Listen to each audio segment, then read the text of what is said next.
que é isto de descortinar causas, não é? Neste momento, o teu foco, a partir de agora, deve ser em melhorar de forma descomplicada, de forma focada, prática e objetiva. Vais-te centrar nisto. E para isso vais ter em conta estes 3 pilares que eu te vou explicar agora. Primeiro, vais ter que considerar o alinhamento.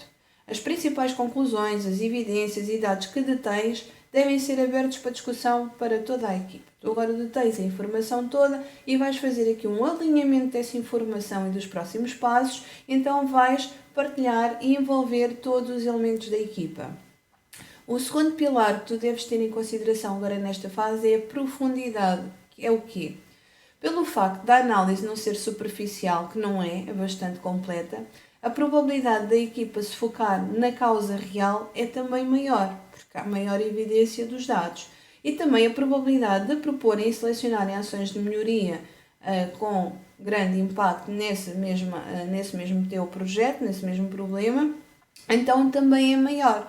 Ou seja, a profundidade aqui tem a ver com a dimensão do sucesso que pode resultar pelo facto de teres a informação e a equipa envolvida e focada, ok? E depois o outro pilar é a padronização. Uma vez que todas as análises seguem o mesmo roteiro de execução e análise da causa raiz, tu agora segues a metodologia, o passo a passo, é tudo da mesma forma, é padronizado, então o método de análise e as propostas de melhoria devem seguir a mesma lógica. Ou seja, por forma a padronizar este processo, devem todos falar a mesma linguagem, olharem todos para os mesmos dados, seguir a mesma lógica de raciocínio, e então devem de usar o mesmo método, a mesma técnica para tudo o que vem a seguir. E para isso, para encontrar a real causa de um problema, é fundamental que qualquer ação tomada seja eficaz. Caso contrário, não vais estar a agir na causa real. Então, muitas das vezes ainda há a tendência, ainda nesta fase, das pessoas começarem e focarem-se no efeito, ou seja, na consequência, no resultado do problema, em vez de atuar na verdadeira causa, na tal causa raiz. Então, isto é muito complicado porque há esta tendência, é de nós, só temos que conseguir nos formatar para mudar aqui o mindset e atacar a causa e não o problema, atacar e não nos focarmos no efeito. Porquê? Porque isto torna a atuação ineficaz, levando a que o problema se repita, se não atacares efetivamente a causa raiz do problema. Então vou-te mostrar aqui uma ferramenta que te permite focar e chegar efetivamente à causa raiz. Tu agora tens uma lista de potenciais causas para analisar. Então o que eu te vou dizer é que vais utilizar uma ferramenta que é os 5 porquês. Vais questionar 5 vezes porquê. Eu já te vou dar aqui um exemplo para perceberes melhor. Porque isto vai-te ajudar na investigação da causa principal. É para que seja encontrado o que realmente levou o problema a acontecer, possibilitando não só tu definires ações que de facto eliminem o problema, mas que garanta que ele não se volta a repetir e que este não há mais. Ou seja, pode haver outros problemas, outras consequências parecidas, mas este é para atacar e para acabar com ele. Então, deves usar esta ferramenta dos 5 porquês com a tua equipa para chegar efetivamente à causa raiz. Eu vou-te mostrar um exemplo de um problema que é insatisfação do cliente. Neste exemplo, o problema era a insatisfação do cliente, ok, chegamos à conclusão que isto acontece porque o cliente está insatisfeito, mas o cliente está insatisfeito não é a causa principal, certo? Dentro do teu projeto, por algum motivo, chegaram à conclusão que não vendem mais, vocês queriam vender para um determinado mercado, imaginem, ou as vendas diminuíram e chegaram à conclusão que a causa de redução de vendas é que o cliente está insatisfeito e por isso não compra. Então vamos perceber porque é que o cliente está insatisfeito. Primeiro porquê? Porque o produto não chegou no prazo acordado com o cliente.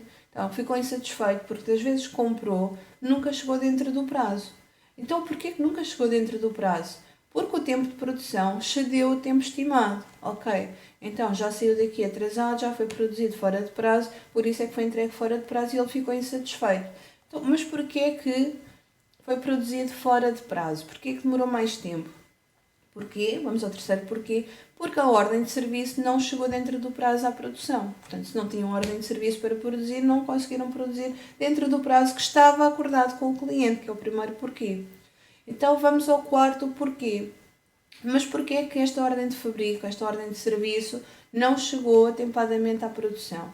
Porque a equipa está sobrecarregada, tem outras tarefas, não consegue, passa o dia a apagar fogos e não conseguiu fazer a ordem de serviço a tempo e horas dentro daquilo que devia de ser o timing pré-definido para garantir que se produzia aquele produto para o cliente dentro do prazo. Então, e porquê? Porque não houve planeamento das ações a realizar, nem provavelmente dos recursos. Então, se não há um planeamento, né, se não há uma organização de trabalho a seguir, obviamente que não há prazos internos, não há um planeamento, não há recursos alocados. Um planeamento envolve pessoas, recursos e prazos. Então, se não existe esse planeamento, o que é que aconteceu? Aconteceu que a equipa está sobrecarregada, não tem orientação nem organização, porque tem muitas tarefas e provavelmente precisa aqui também de uma organização. Dica para uma segunda ação de melhoria. Porquê? Que é o terceiro, porque a ordem de serviço não chegou ao tempo, porque ela não foi feita dentro do tempo, e isto tudo começou porque o produto não chegou dentro do prazo acordado ao cliente e o cliente reclamou que estava insatisfeito. Então, como é que isto cruza com o nosso projeto de melhoria neste exemplo? Eu não percebo porque é que perdi as vendas naquele cliente. Então, o meu projeto de melhoria é aumentar novamente as vendas e vender mais para este cliente. Então, vou fazer um projeto de melhoria e cheguei a esta conclusão. Aposto que as ações implementadas, e tenho a certeza disto, na causa raiz deste problema, que é não há planeamento interno, não só vai afetar para melhor este cliente, mas todos os outros.